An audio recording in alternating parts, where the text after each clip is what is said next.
For once in my life, I will give the police credit. Maybe it's a good idea to not let kids go outside when there's a hostage situation across the street. See, that's the crazy thing about it, though, is that we all thought it was, but it wasn't. And what it actually wound up being is they got like so many police officers that they shut down every single road leading to our school because one guy wouldn't get out of his car. That was the whole situation. That's, that was the entire situation, is that he was in his car and he refused to get out. And they brought in like military grade vans to deal with this guy. And he just wouldn't leave. Like, could you please leave? And like, nah. I imagine he's the guy that was filmed going, "Save me, Donald Trump." Well, no, he had a fish with him. I remember that. What? Yeah. Alive or dead? No, it was dead. But like, that's even more confusing. He just had a dead fish with him, and I don't remember why he had that. That was his weapon. How big was it? I need to know all these fucking details right now. Well, here's the kicker of the story. Is I might have just made that up just now. In my brain, I'm like, this guy had a fish, and now I'm thinking about it, and I don't know if he did. But in my mind, I was like, yeah, this guy probably had a fish in his car. This guy must have had a fish in his car, because only people who have fish in their car would do something like that. Yeah. I mean, that makes sense. Okay, well now, okay, hold on. Now I have to like enter my mind palace and think about this, because there has to be a logical reason that this guy has a fish in his car. Oh no, I'm drawing a blank. He was up to some fishy business. Maybe, I don't know, sure, we'll say that's the reason. No, I was genuinely confident, and now I'm doubting everything about it.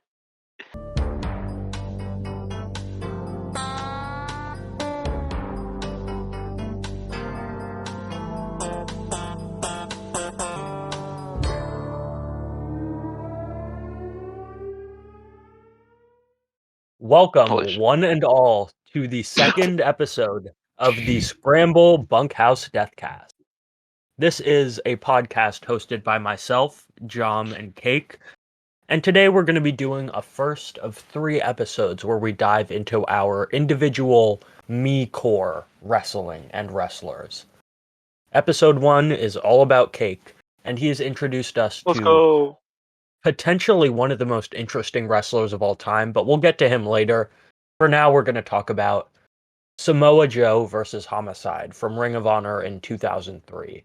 It was their second match against each other in the company, and I think it's one of the best matches in company history, one of Samoa Joe's best. I'd put it up there against his Danielson match, his Punk matches, even the Kobashi match. I wouldn't go so far as to say it's like Necro Butcher levels, but it's absolutely fantastic. Thank you for showing it to us again, Cake.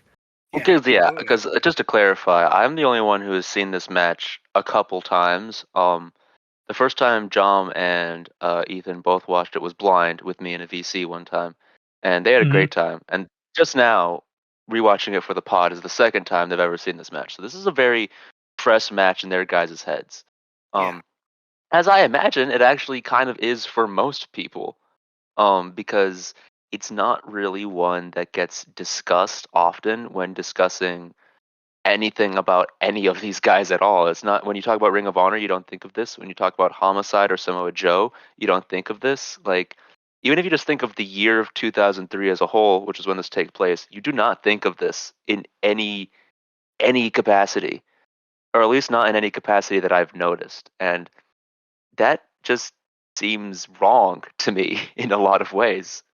Yeah, I will say, like, I'm not super well educated on Ring of Honor. Like, I know the classics, and fucking Danielson, Nigel, they had a lot of matches.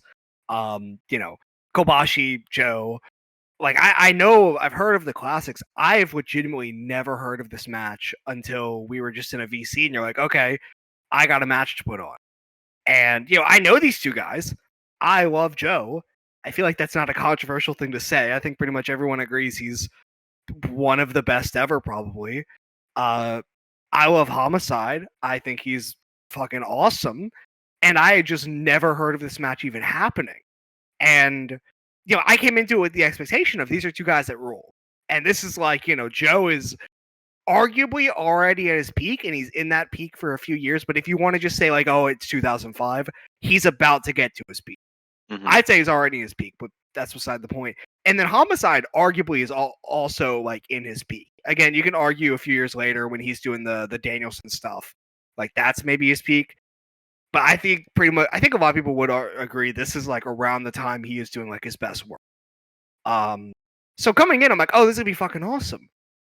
I wasn't expecting it to be this good, even with all that. This was fucking tremendous. Even on a rewatch, I remembered this match being phenomenal, loving it, rating it very, very highly on the matches I watched last year that weren't from last year. But watching it again, with the promos before and afterwards as, like, context, and actually seeing some of the stuff that I missed the first time because you guys pointed it out, like Samoa Joe's black eye at the end. I didn't even see that the first time I watched it. No. And I think the most important thing going into this match that you have to know is that at the beginning of the whole show, Homicide cuts a promo talking about how he's doing this for his daughter because he has to put her through school, and how he was just like a shitty person doing all of the wrong things. He had an offer to play high school or college football for the University of Miami, but he turned it down. He was talking about all of like the mistakes that he had made, but how he was going to redeem himself and win this title, and he has to make one more sacrifice, and that sacrifice has to be Samoa Joe. And it's really, really telling in the work that he does. Yeah, there's I do want to note, just not even that. He's not even like, I have to win this for like honor. He is explicitly like, I have to win this because if I win this, I'm a world champion. I get world champion paydays. Like, this is not a match of like, I need the honor of like redeem myself. I need money to pay for my fucking daughter to go to college. That's odd. I mean, not odd, I should say, but it was something that Ring of Honor. I'm not gonna ask like I'm like a Ring of Honor savant or anything, but they did a lot of stuff that would have been cool that they then dropped really rapidly in their early years. Because they were still finding themselves and figuring out where they wanted to go. That was like, that wasn't just an earlier problem. That was something they either dropped it way too early or extended it way too long. That was their thing. Yeah. That's Gabe's. It was his MO, his bread and butter in many ways. And one of those many such things was Homicide's inner conflict of himself, of that Loki was meant to represent like the actual like professional venture, whereas Julius was meant to be more of his rugged heart side to himself. Yeah. In the sense that Homicide wanted, the best future for his family, but he also still had ingrained in him where he came from. And they were doing a really good job of presenting it in that like Loki was trying to take Homicide from where he came from in a good way, whereas Julius Smokes was trying to keep him where he came from in a good way, but it was more of like, both sides saw it as a bad thing. And this match, I think, is as close to a culmination of that as you can get, given how they never really went anywhere with it. Yeah. And even then, as just like a building point to what could have been, this still does serve as a really good window to that, because it does feel like Homicide is wrestling maybe the most focused game he's had up to this point in his career. There's not a lot of actual bombs that don't feel planned, at least early on before he gets owned. Like pre-ownage, he's very focused, and even post-ownage, he sticks to the game plan, which I would say it's kind of rare on occasion for Homicide to have that. Yeah. I think Homicide, and that kind of goes into a good place to talk about. These are two of like the biggest bomb throwers of this era. Like, just talking about, really big fucking impact moves. Sorry, can I just add something to that? Absolutely. Not only are they the two biggest bomb throwers, they're the two biggest bomb throwers who are on their sleeves heavily inspired by Japanese wrestlers, specifically Shinjiro Otani. And that makes this match just click on another level. Yeah, no, there's clear Otani influence. It has to be said though, this whole match is there are a lot of matches around this time that are very like puro influenced is a way to say it. I would say like tape brained almost. Like these guys incredible. Versus Bryan Danielson. These guys were sitting in the back watching tapes and like taking mental notes. Maybe some of them were taking like literal notes of this is a crazy ass spot, this is a crazy ass move. Low-key 100%. I would say Homicide 100% too.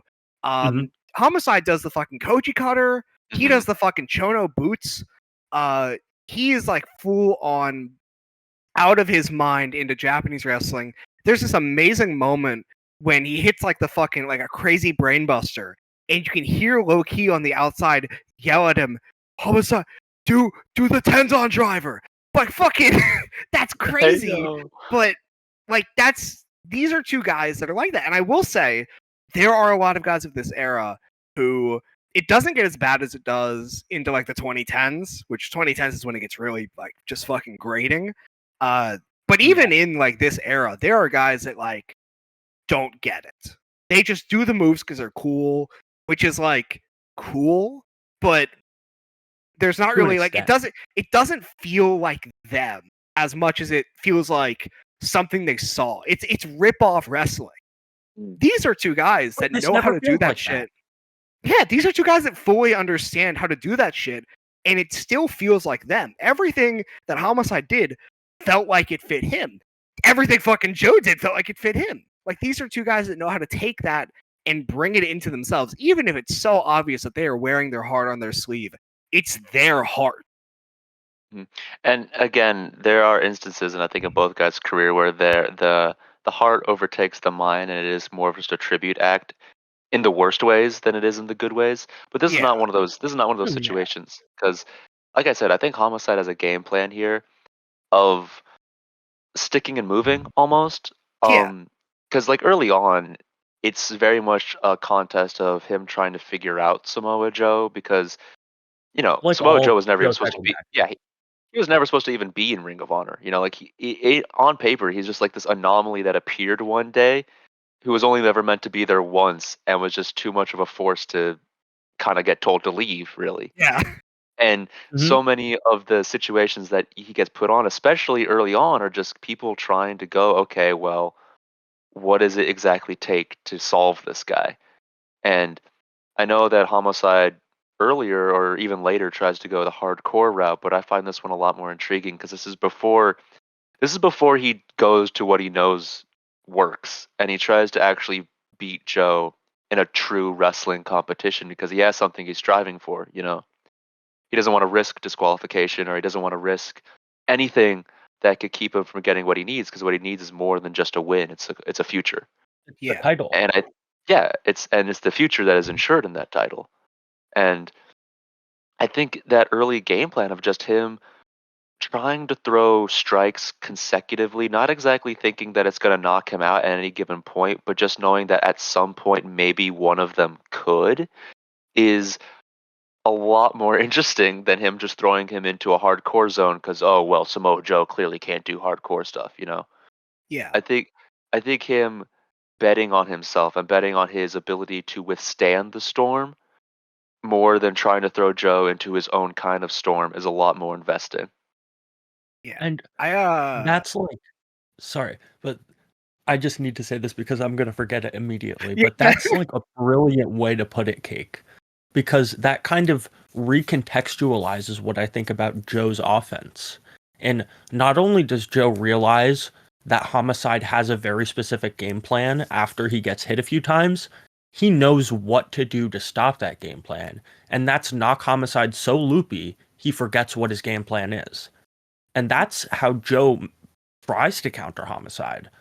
But Homicide is a man so determined that his brain, even if it's not functioning at 100% or even 50%, he will still remember exactly what he needs to do to stop this guy. Yeah, that's the crazy thing, is this is a very, very rare occurrence in the Joe title lineage where his plan isn't exactly why he wins at all. Yeah. His plan definitely helps, but that's not at all the reason why he wins whatsoever, actually. And that's a very, very rare thing to see in his title reign. I think talking on that point about, specifically what Homicide was doing in terms of how driven he was, probably in what you said about, the conflict between, Julius Smokes and Low Key is almost like the devil and the angel on shore. Even if Julius Smokes is not, well, he's the devil. He's like the devil's son-in-law, according to whatever. But it's not devil and angel. It's more of, the two voices in his head that both have valid points. Really interesting note is that there is a moment in the match where Homicide does kind of break the rules, and that is entirely because of Julius Smokes, because Julius Smokes pulls out a table. Like, Homicide is influenced by Julius Smokes into going back to that, but it's very clear that Homicide himself is driven to this idea of I have to be the wrestler. This is this is a time to wrestle. This is not a time to do, to just enact fucking violence. This is a time to try and win and get this title. Yeah, and that's what's crazy, because you can look at the motivations for both cornermen, right? Like Julius is there at the beginning, and then Low Key, after seeing that Homicide's getting bodied, comes out to support him, right? But if you look at what both people do to support Homicide, it shows that clear distinction in that Julius just brings out a table and yells very ferally, which rules. In a minute, it rules. Whereas Low Key comes out there and slaps Homicide clear across the face, because in his mind, all that Homicide needs to beat Joe is to just get the fuck back in there. Yeah. Whereas Julius is more of just like, yo, this would be sick. Throw him through this. Yeah. And again, they are two valid ways of trying to beat a guy, but they're very conflicting in what it takes to beat the guy. And I think the way that both cornermen even go about trying to support Homicide and trying to get him to get to that goal is again very telling of the turmoil that's in his corner. And Joe kind of almost. Oh, sorry. No, it's okay. I was just gonna say, like, Joe kind of almost has that advantage of being isolated in the sense that he doesn't have these voices. And it's really interesting how because something like this could so easily fall into hokey bullshit NXT territory. Like with those two voices screaming at you, doing something to do different things on the outside. Imagine Johnny Gargano doing it. If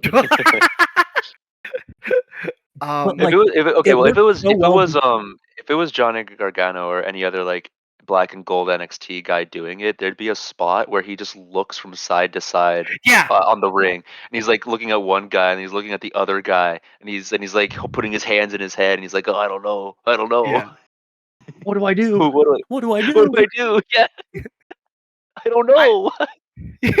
I will say there is one moment in the match which almost goes too far with the storytelling, and I think that's the moment with the way that Homicide reacts to the slap, where he gets somebody, he goes like a evil smile. Like that was, but like that was the one moment, which is a fucking testament to the match, that this is like a pretty easy story to make hokey, just in the way it is built, of like specifically the two conflicting voices.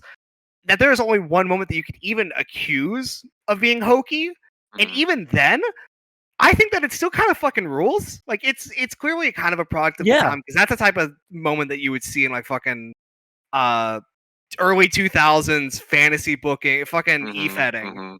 But it's a very wouldn't it be cool if kind of spot. Yeah, exactly. Yeah. But at the same time, Homicide fucking rules. And he is actually like an evil son of a bitch. Like, we see that fucking all the stuff he does in the hardcore shit. Who's the guy he teamed with in early Ring of Honor? That like they'd come out in fucking like, was it like prison jumpsuits? And they just like stab people? Yeah. Like that guy is there. But even then, he just fucking goes wild on fucking Samoa Joe, and I buy the smile. I'm like, this is that, I buy it from Homicide, because Homicide is that fucking guy. It works. He is that guy. And also, very important, intellectual discussion aside, throw that away. The bumps are insane. Yeah. Oh my god, yes, please. Because let's focus on the obvious part of the match, which is that Homicide, I could legally die at least 5 times in this thing. Yeah, it's insane what he puts himself through. And even if like, I can speak from experience because it's happened both times that we've watched it. there's just a period of moment in this match, and it could be any moment really, where you just kind of lose your mind. you're not really focusing on anything else. You're not focusing on, like, maybe in the back of your mind you're like, oh, that makes sense, that's cool, that makes sense, but in the front of your mind you're like, oh my god. I think mine was those the fucking chimera suplexes. Yes. Yeah, which I've never seen Joe do like a release version of that, because he always like he maintains the grip, goes through the whole motion. Yeah. He just throws Homicide onto his head every single time, lets go, and then just grabs him and pulls him back up. Mine's two, but the one that I always forget about is when Homicide actually returns the favor in the closing stretch and just like sheer drop steps on Samoa Joe. Yeah. Oh, yeah. Like, oh my god. And Pencil the reason that I bring that up is because I think the ferocity of what Joe does to Homicide is kind of why he loses his grip on his game plan, because Homicide's very focused. Yeah. He's very honed in on, again, the slow and steady approach and the like house of 1,000 cuts, house of 1,000, you know what I mean, whatever, shut up, like that type of that type of attack. And then once the bombs start throwing and he's sort of fighting to survive, he gets the upper hand. He does manage to pull it off, but it kind of takes him out of what he was planning. Yeah. And personally, I think there's a clear turning point from the match goes from Homicide doing exactly what he wants to Homicide having to pivot to do something else and succeeding, but he has to make that pivot. And it's the part where he goes for the baseball slide and then gets assaulted by the guardrail. Which, like, as soon as that happens, the whole match changes in every way. And I do just gotta mention, fucking Ring of Honor guardrail, man. There's a visceral energy that the Ring of Honor guardrail brings out of me. Like every time I hear it, like no other Fed. There has been no Fed in like the last like fucking 10, 15 years. Whenever Ring of Honor stopped using it, that uses fucking the sheet metal on the metal fucking railing, and I don't get it. Like maybe it's expensive, I guess. Maybe it costs a bit to get that shit. But once you got it, you have it. And like, listen, I admittedly, I've not seen a single fucking thing of TK era Ring of Honor. I don't know if it's good or bad. I've heard conflicting things. Whatever.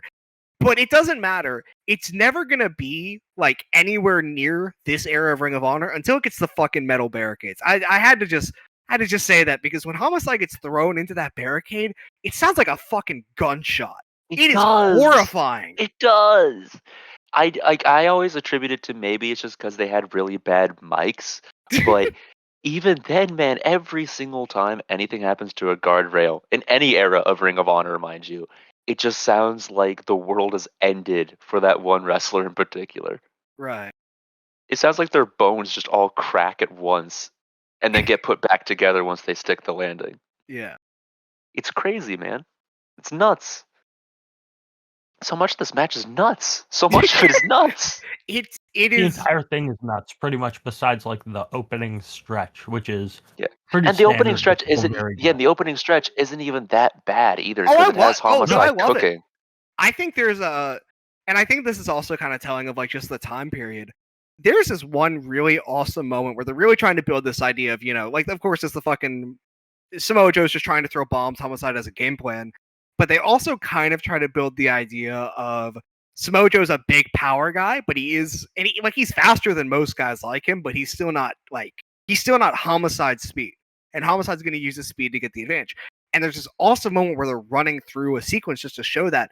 And Homicide hits like a really like fucking beautiful drop toe hold and just drops fucking Joe on his face.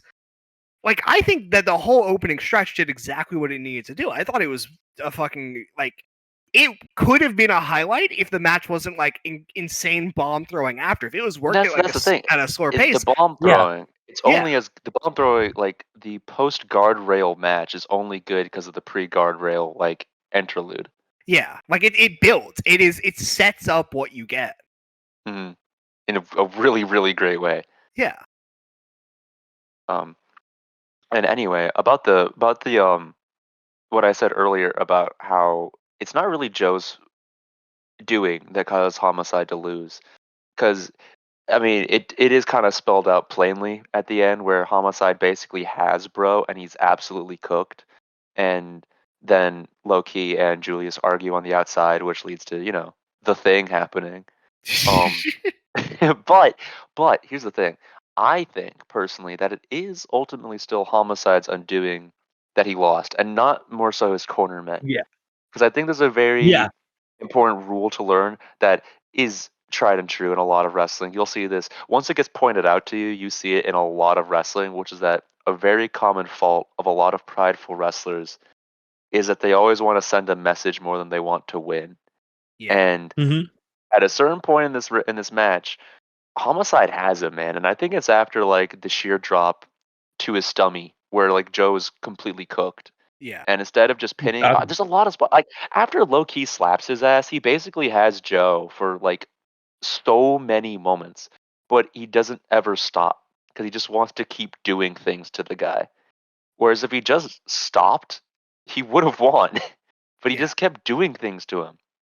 I think that just because we talk a lot about Homicide's focus, I honestly cannot even tell you if that's a sign of him losing focus or being too focused. Like he or was him either being too concussed. Yeah, because that is also true. He could have also just had CTE, but I think that to a certain extent, it's him being so locked in on "I have to beat this guy" that he feels almost like a need to keep going.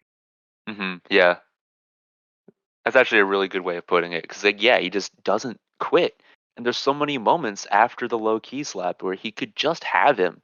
Yeah. And Joe doesn't like get a wherewithal out of thin air or anything. He just kind of rolls out of the ring because he gets just obliterated by an insane brainbuster. Dude. And again, if that basically could have been Joe for so many other moments if Homicide had just realized it. And it's only just because he keeps going that it happens on the outside. Yeah. Tragic, but what can you do?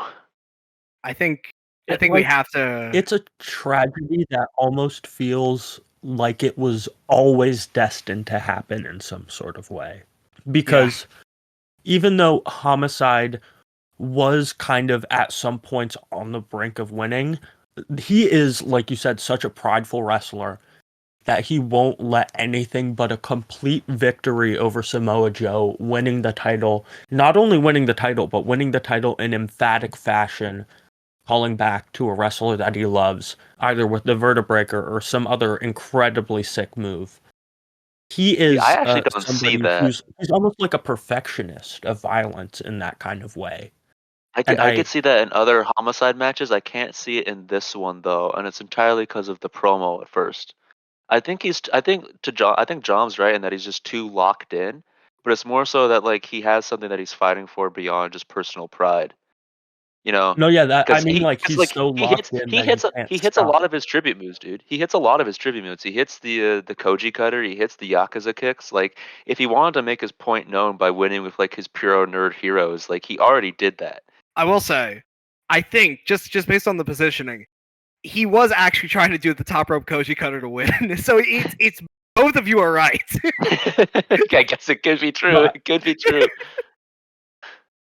I was agreeing with both of you that he was just so locked in that he was like he went into that mindset of I have to win, and that's the way he knows how to win.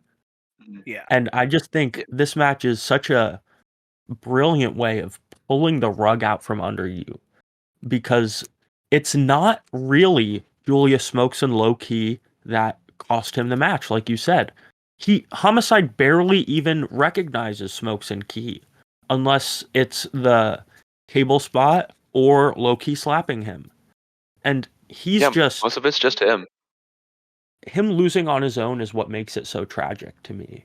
Because he did literally everything in his power to win, but Samoa Joe just had what was left in the tank necessary, where Homicide didn't. And he has so that sad, Megadeth move to pull out at any moment when he's on the top rope. We gotta say, we have to mention also, just because we're talking about how much shit rules. The finish of this match might legitimately be like fucking Ethan just said it. Like it's not only like it's not a muscle buster at the point from the angle he did it.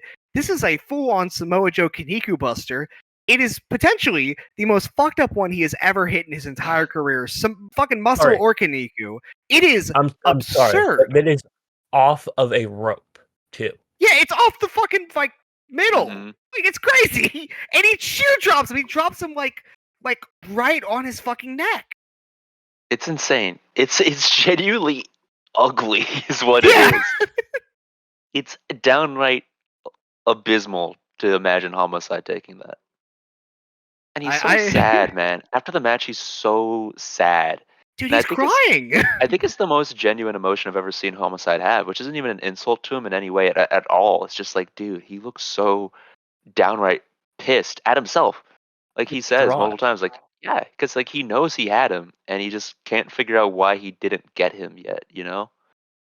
I think that and we mentioned it before, the whole idea of how melodrama can get into a match and kind of fuck it up and over. His reaction to the match, because the finish of the match is like we talked about the fucking beginning promo of he's doing this for his daughter. He's trying to do this to get his daughter through fucking college, like to pay for her education, and he lost.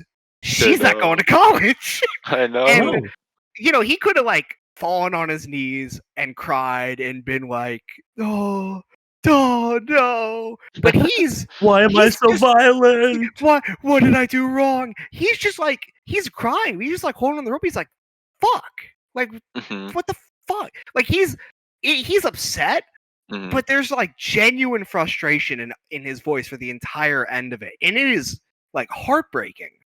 And it's even more heartbreaking because of the route he takes afterward, man, where he just goes the hardcore style with Joe. And it's like, it does hurt because, like, yeah, he wins against Joe, right? Like, he has wins against him in, like, hardcore stuff, but he never wins the belt off of him, you know? And I think it's very poetic that when he actually does win the title, it's because he went back to being a wrestler again. Yeah. I think there's something about that. But it sucks so much that, like, he did have him. And he never really figured out why he had him. Yeah. Which just makes the match all the more better in a way. Yeah, absolutely. That's Samoa Joe. We have to talk about Joe's promo at the end. Yeah. I do, before we say, I will say two things that I have notes on is that when Julius Smokes yelled, "This is an atrocity," after the match ended, I agree. And just as a note, I fucking love Julius Smokes. He is the best. He's legitimately like a top 5 manager, if just not the best ever. Like he is best. He is like a full-on hype man for like everything. He feels like he is just so in it, and everything that he did from like the outside, just yelling, fucking ruled. Like he is like eyes locked on Joe, bulging out of his head, fucking blood vessels popping, like, you fucking bitch, and just like the fucking "this is an atrocity" line. Everything about Julius Smokes I love. And then the one other note I have is that just to hammer home, we're talking about all the emotional thing, but just to hammer home the fucking I love Japanese wrestling thing. Loki, of course, is in a 0-1 shirt. But yeah, Joe cuts this promo after, and he looks like you look at him, you wouldn't think he won. His face is fucked up. He's got a black eye. He's got bruises all over. He looks wrecked, but he's holding the title. He's on top, brother.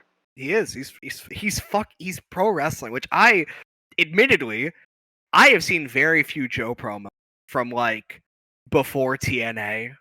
And even then, I haven't seen many Joe promos ever. I've seen one because it's always on Twitter, like every fucking. But like, I've not seen a ton of Joe promos. SmackDown. Yeah, I have not seen him do the "I am Samoa Joe, I am pro wrestling." That's so sick. That is so hard because he fucking is. He is pro wrestling. He is. It's true. He is. He really is. Which I guess to a certain extent is the point of the match. Because Homicide is doing pro wrestling, but he's fighting someone that is pro wrestling. And there's almost an inevitability to that you can't do pro wrestling against pro wrestling.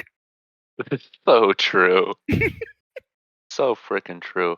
And you want to know something else about pro wrestling? Let's talk about some real pro wrestling. Actually, Yeah. Yes, enough of this please. nonsense, dude. Let's get to the Fucking- meat of the episode. Let's get to the real important part of this podcast. What the fuck is work right, brother? We're here to work the town. That's what I'm saying. All right, Yeah. I gotta give you guys a spiel before we get into this next segment here, because Please I already do. I gave it to these guys, these two losers, but now I gotta give it to you, the Oh. people. Sorry, I didn't mean that. I didn't mean that. Sorry, Oh. I did. It's okay. But anyway, No! anyway, you. shut up, dude. I'm trying to give a spiel, man. Let me lock in. Anyway, here's the spiel. I'm gonna lock Okay, you out. here's the spiel. Okay, I'm gonna replace you with Craig. bro, can you like shut up for at least 1 minute and 37 seconds? All right, Yes. I'm counting. Okay, all right. So here's the spiel, fellas. I am from Albuquerque, New Mexico. It's where I was born. It's where I was raised, and up until about a year ago, it's where I spent my entire waking life. There is no professional wrestling in the entire state of New Mexico, and there hasn't been since the 1930s. You can look it up if you want. There hasn't been a notable New Mexican wrestler since Blackjack Mulligan. Also from like the 1930s. And in that period of time, there have been many attempts to get pro wrestling going around there. There's always been stop-start attempts of an indie coming along, trying to make it work, and then kind of fizzling out because for whatever reason it can't be done. Or of a wrestler from New Mexico moving out to try and learn how to wrestle, and then it's kind of not really going anywhere. But in all of these attempts and in all of these trials and tribulations in a place that is just completely devoid of professional wrestling, there has been one guy who has stuck with it and has made it among all of us. And every single time a show has tried to start, he has been there. And every single time a wrestler has tried to make it, he has wrestled them. He is the one single thing we have as a community there that shows that there is a chance for us and that there could still be a hope for wrestling in New Mexico. And that man is God's own Hobo Hank. This guy is a cult icon of New Mexico in a way that you wouldn't really understand if you don't have one of your own hometown or from where you're from. Because this isn't like a sports team and it isn't like a notable face. It's like something that you truly have to believe in because he's all you have, you know? And again, it's not like a sports team. You can't have that with sports because with sports, they're not yours. Like they're in your town and they have your town's name on it, but they aren't yours. And you have to just suck it up and admit that. But this guy, he's ours. I don't care. I don't care what you say about your sports team. This guy's ours. And that means so much to all of us in a way that you aren't ever going to really understand, like I said, unless you have that type of person in your own life. If you have that type of community where this type of person exists for you to show you that yes, you can do it and you can make it, hopefully. And anyway, I showed John and Ethan 2 of his matches, which admittedly they aren't like that good, like just straight up. They're like fine. They're perfectly fine professional wrestling matches. But the reason that we watch it is more so because I have a very steadfast belief in like a really important understanding of what a good type of wrestler can be, which is why I wanted to show them to these two. Because I feel like there's a term for this that probably has a word for it that already exists somewhere, and I don't know what that term is, but I've always coined it as survival-ism. And in my brain and in my heart, survival-ism is this wrestling concept of a wrestler who objectively cannot wrestle. It's a guy who, on paper, kind of sucks ass. And if we were to look at this wrestler from an entirely objective standpoint, based on the things that they can do and the things that they cannot do, your overall takeaway is that this guy is probably not that good. But the reason that you still like this guy anyway is because the actual heart and soul that he has behind what he's doing matters way, way, way, way more than that. And it's like this sort of thing where you can just feel it from them that they really, really love wrestling. And there's so much more in wrestling that they would want to do if they just had the opportunity to do it or their body would allow them to do this for them. But they just can't because they're in a situation where they don't have that type of perspective or they're in a body that doesn't move in the way that they would like it to. and there's Or just they don't so have like much. the access to the training Yeah, that so many exactly. other people have around them. And there's just so much about them that you can just tell they want to do so much with wrestling, but for whatever reason they can't. But that's okay because they're doing what they can, and you could feel it in them. And to me, that's what I think when I think of this term. That, again, I don't know if it's real or not, but I think of it as survivalism, and I think of it like that because I immediately think of survival torpedo when I give the description. Yes. And I think Hank is a great example of that as well. And I think that there's a lot of great wrestlers who fit that bill.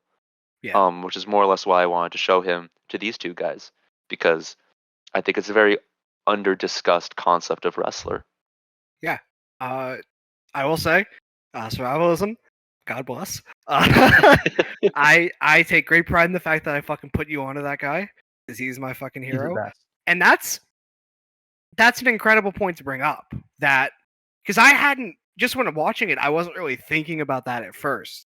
But there's absolutely there's a vibe to Hobo Hank that reminds me of Tobita, and with a lot of these wrestlers, they have it. And it's not just the because I think it's not only important that they are doing everything they can, because they're doing everything that is for them. I think that's the best way to put it. Yeah. Is that they're wrestling in a way that is themselves. Their wrestling is a reflection of who they are.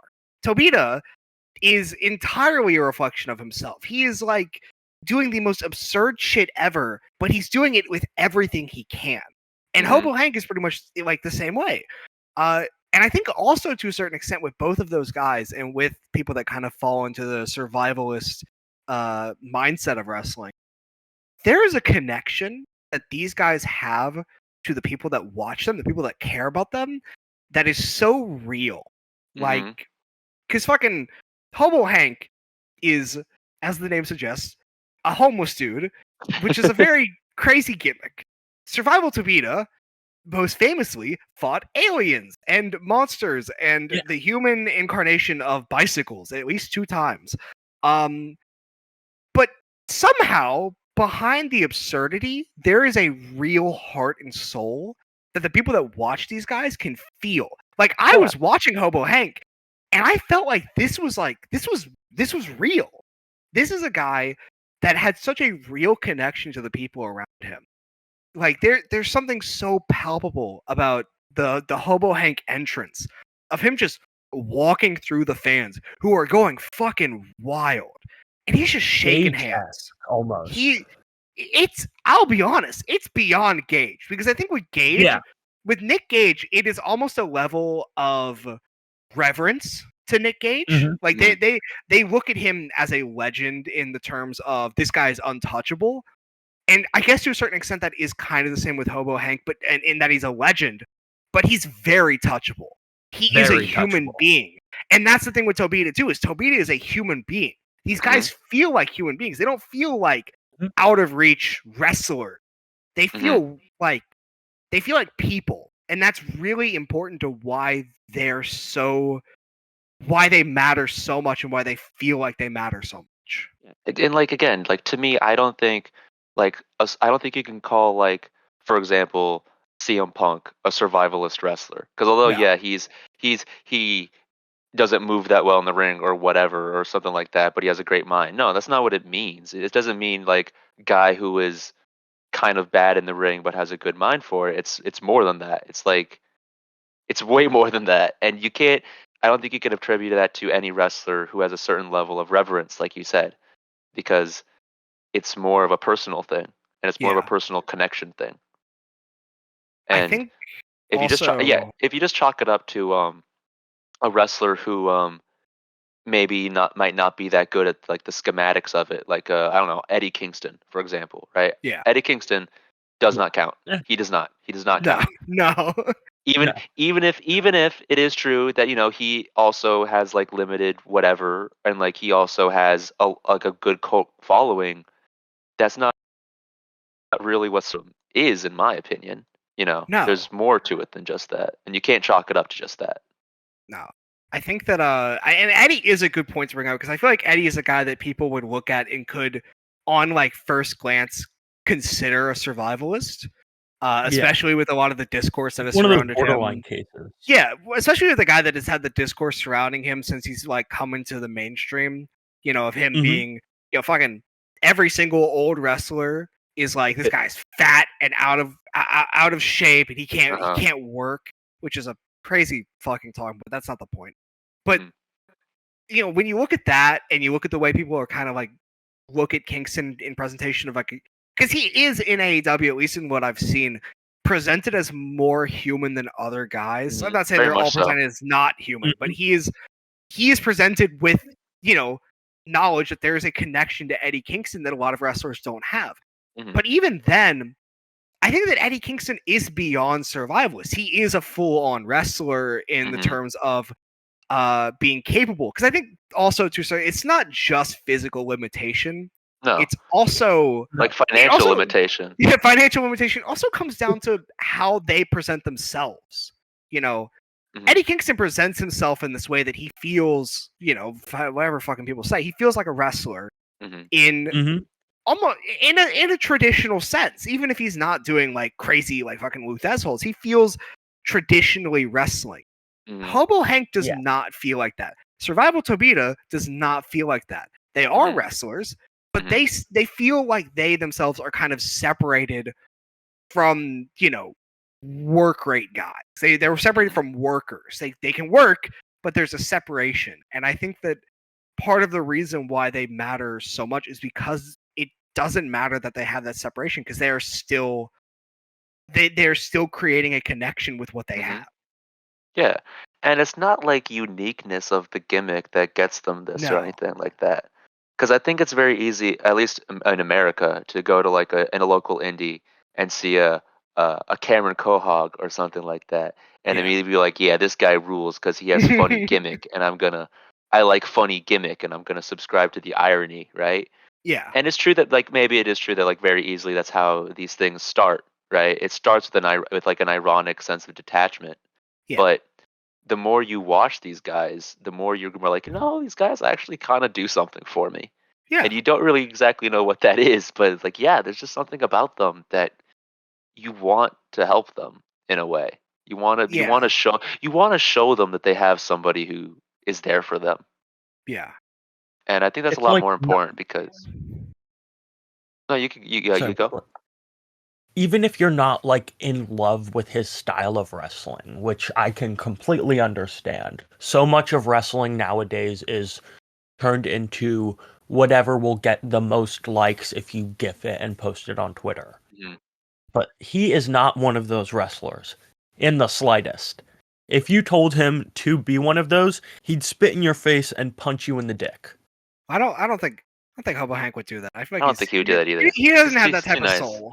But nice. I do think he would. They were mean enough to him first. I think Survival Tobita would. Yeah, well, I think Tobita would just drink a lot. I don't think he'd really respond to them. Baby. But I think I see exactly what you're saying, and I think that kind of goes into this idea of, and because we were talking about, we brought up Cameron Cohog.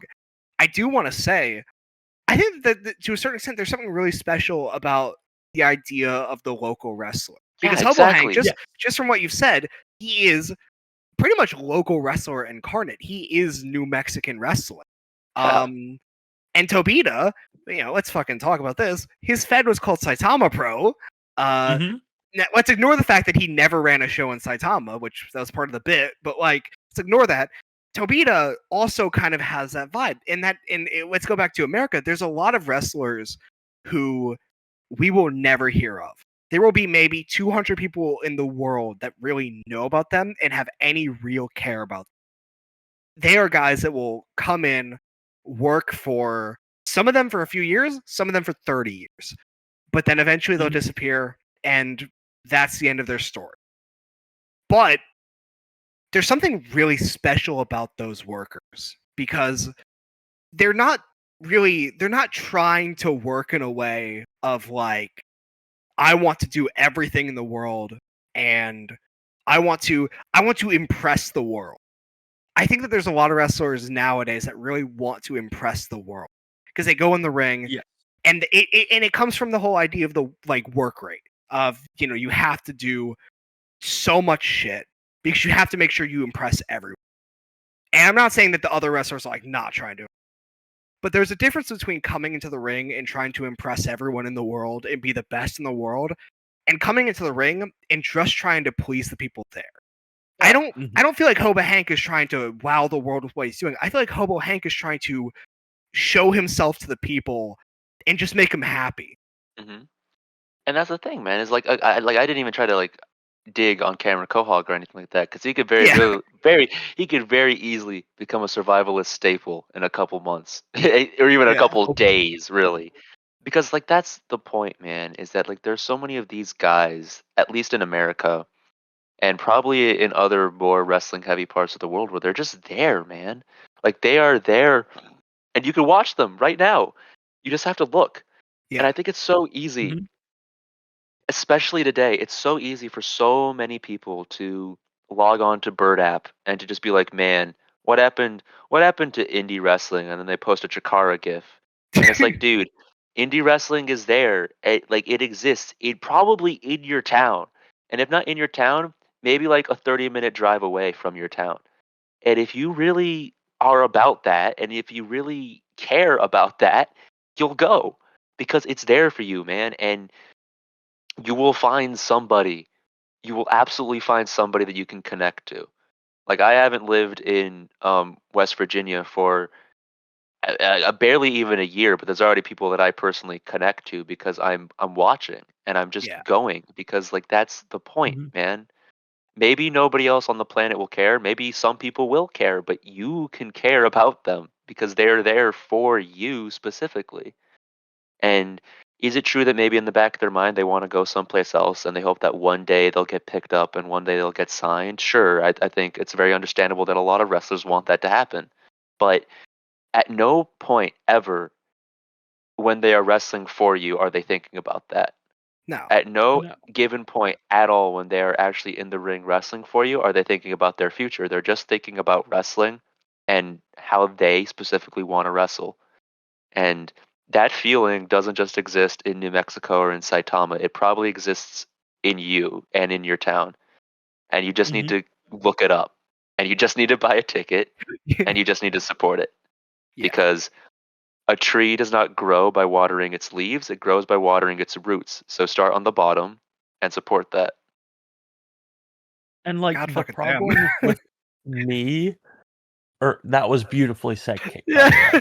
The problem with like the area that I'm in is that I'm like anywhere from like a 20-minute to hour and a half drive away from New York depending on traffic.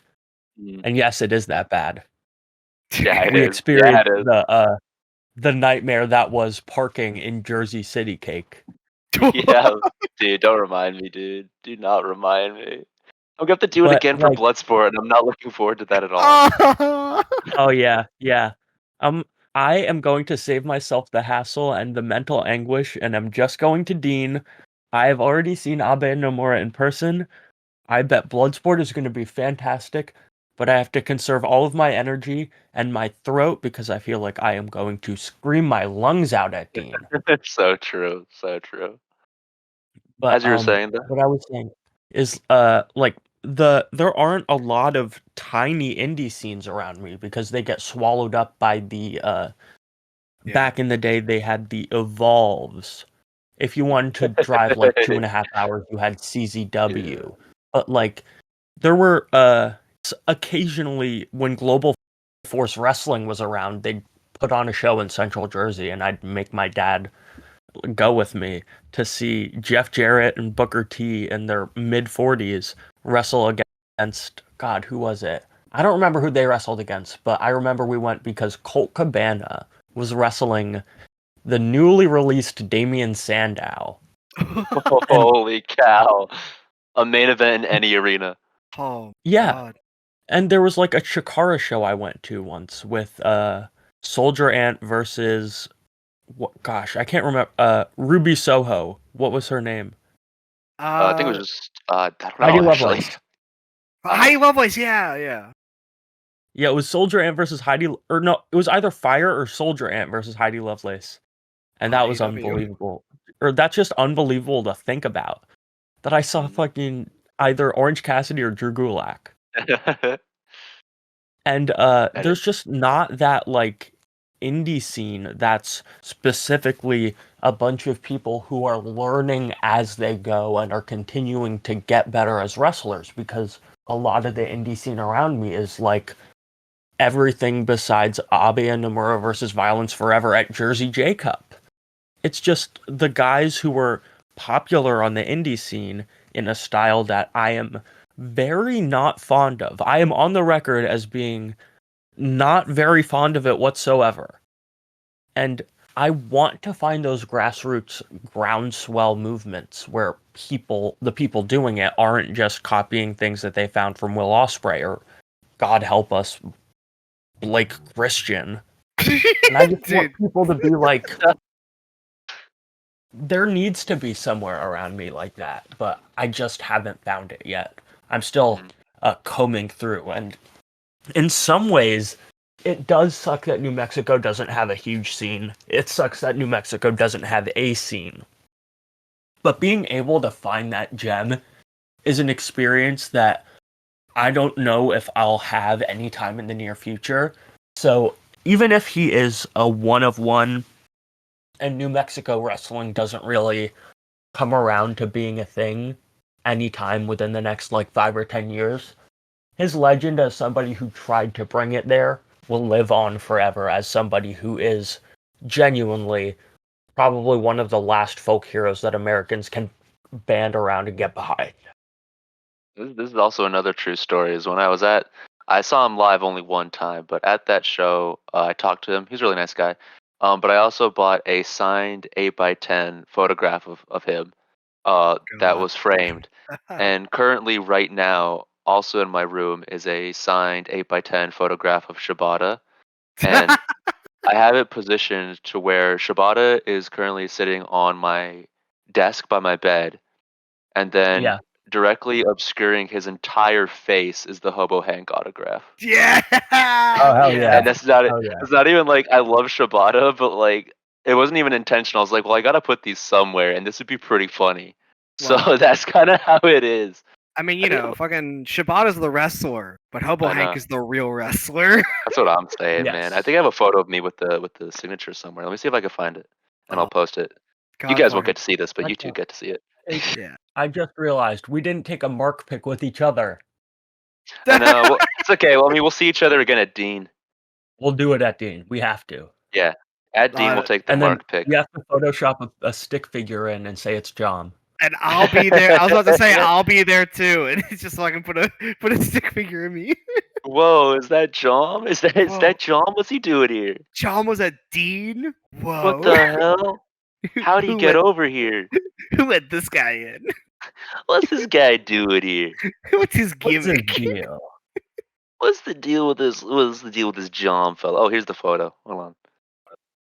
I was like, genuinely, this is one of my most cherished possessions for all the reasons that I already discussed. Because, there's a reason that I chose, him, not just because this was the episode where I got to just choose anything, and I chose the Joe Homicide match just because it's not a match that's talked about a lot, and I do love it, and but that's not really that's not really the meat of this, because the thing that I personally believe in a lot more is just that mindset that good wrestling and really great experiences exist pretty much wherever you are if you care to look enough. And it's very easy, especially today, to subscribe to a very defeatist mindset about the American independence, and it's an entirely justified. Easy.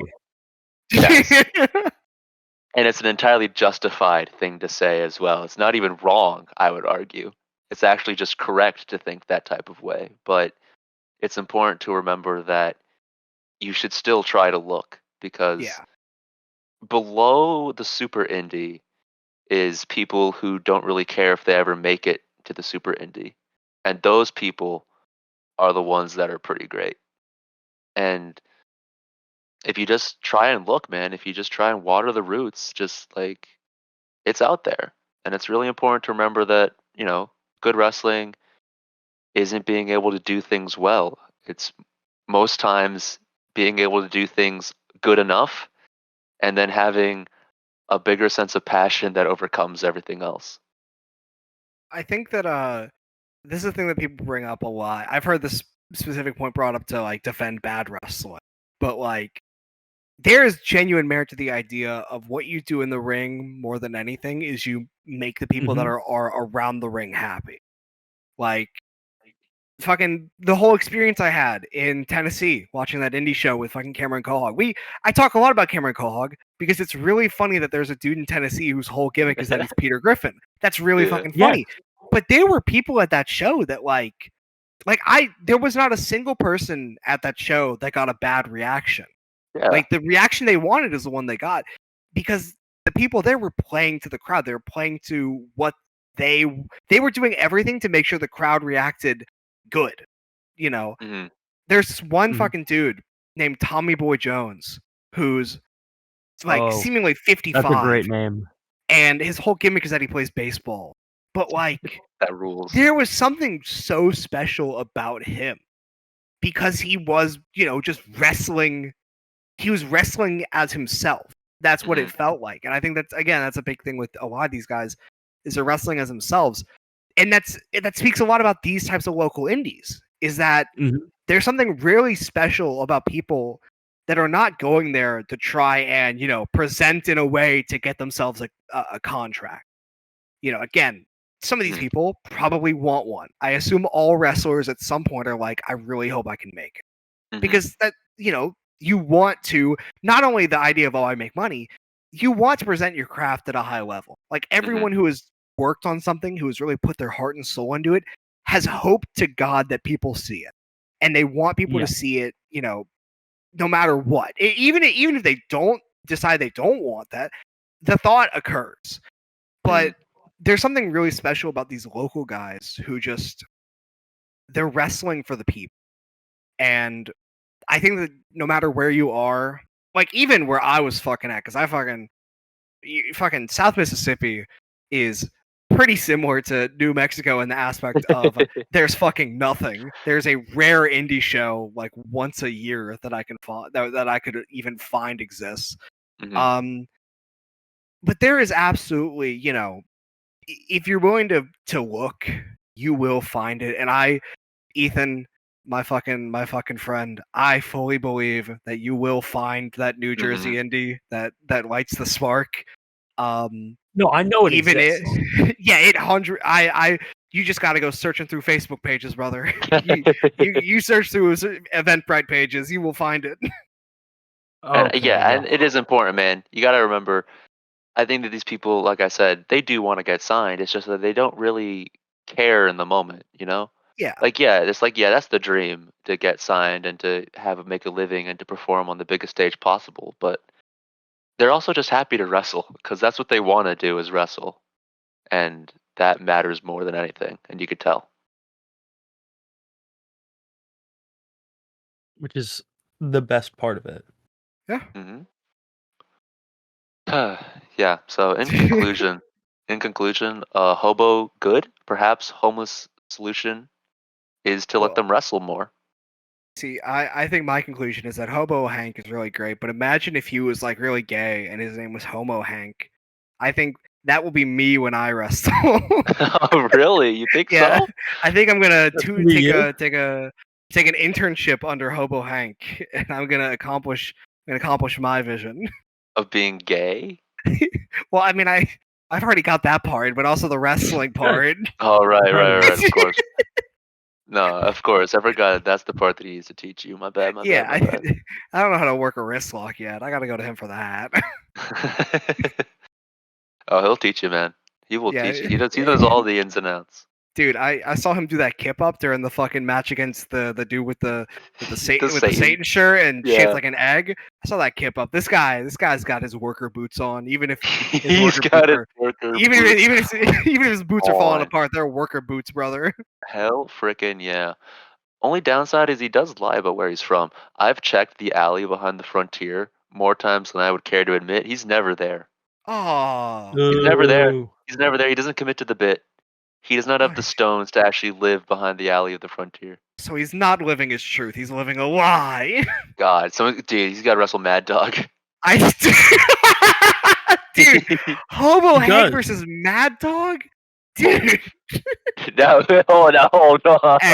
Hey, listen. I think Ethan, you and me, we got connections that people running Dean. We gotta send them the Hobo Hank the comp tape. You know, the best of Hobo.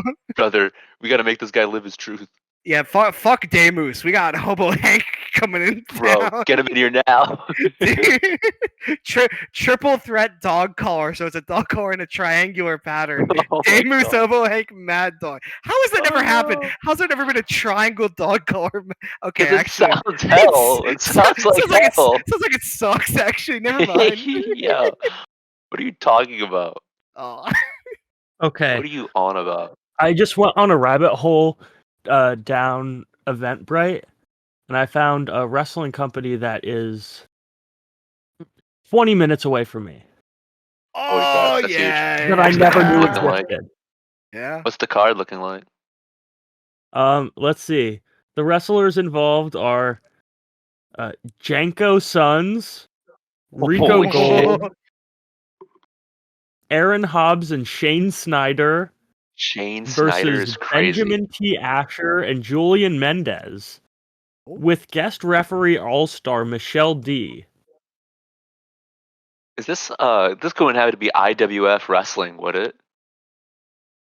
It would be IWF wrestling. I looked up Benjamin T. Asher. They've got a whole website. Oh, I found IWF wrestling because I googled New Jersey Pro Wrestling. Bro, let me list the roster to you real quickly, just so you know what you're getting into here. There's Benjamin T. Asher, Burt Barron, Brian Atkins, Charles Gaston, Dark Oracle Sage, Eastside I'm gonna boo the Dave, French guy, Aloy Fiesta, Gary Capetta. Hold on. Wait a second. Hold on. That can't be. This is another guy named Gary Capetta, right? No, that's him. That's Gary Michael Capetta. Whoa, what's he doing here? It is. Wait, who? Gary Michael Who is this? This is the dude that he was the ring announcer of fucking AWA, right? Yeah, WCW and AWA, and he did the interviews for Ring of Honor, and now he's in IWF. Oh my god, that's crazy. Glenn Burgess, Justin Adams, Casey Bonilla, Ken Reedy, Kevin Knight. Wait. Okay, Kevin Knight? Is that? No, that's not. I thought it was a dude that works for Kevin Knight. This is a different Kevin Knight. This guy looks like Master of Chaos, Kevin Knight. And the Kevin Knight trademark. There's also Michelle D, Rico Gold, Robert Atkins, Tito Santana. Holy cow! Wait, dude, Tito Santana is the fucking coach of the Feds wrestling school. That's Ethan. crazy. That's crazy. Oh my god! Oh my god! Oh my god! Oh my god! Really? That's crazy. That's insane. See the podcast is already working. You could be next. You could be next, viewer. Look at your indies. Find them. Please. Search for them now. It's already working. You could be next. Look them up now. Oh my god. Jom. Yeah? Can you do me a humongous favor right now? Absolutely. And go on to campiwf.com and stream it for us, please. campiwf.com. Yeah, no, I listen, brother. I got you. Let me fucking get this shit set up and I will start streaming. Okay. Please, brother. It's the merch page specifically. Merch page. I do also just want to point out, what the fuck is up with this poster? What a rules, dude. Solomon's highest troop is in the back. His first commander. The first commander of Solomon's army. I just want to see media. Do they got? They got some shit going on. They're on TV. They got some TV. Holy crap! They also got a podcast. Oh, they're on TV. Oh my god! Nunzio? Nunzio? What the hell? Of the full-blooded Italians? I'm coming to the shop. Wow. Whoa. Jesus. Jeez. Let me pull up the live real quick. The Master of Chaos. This shirt is actually sick. Bro, is Kevin Knight like their guy? Go to the He cross might one. be. Yeah, the cross one is insane. Golden boy. This guy believes in Jesus. Bro, Golden Boy? Mountain Goats reference in IWF? What the hell? No freaking way. Wow. Wait, go to media. I want to see what they got for media on event videos. See what's going on event videos. Fool, what 2008? They got the whole thing going. Wow. They got the fucking full show. Yeah, dude. Nunzio! Those were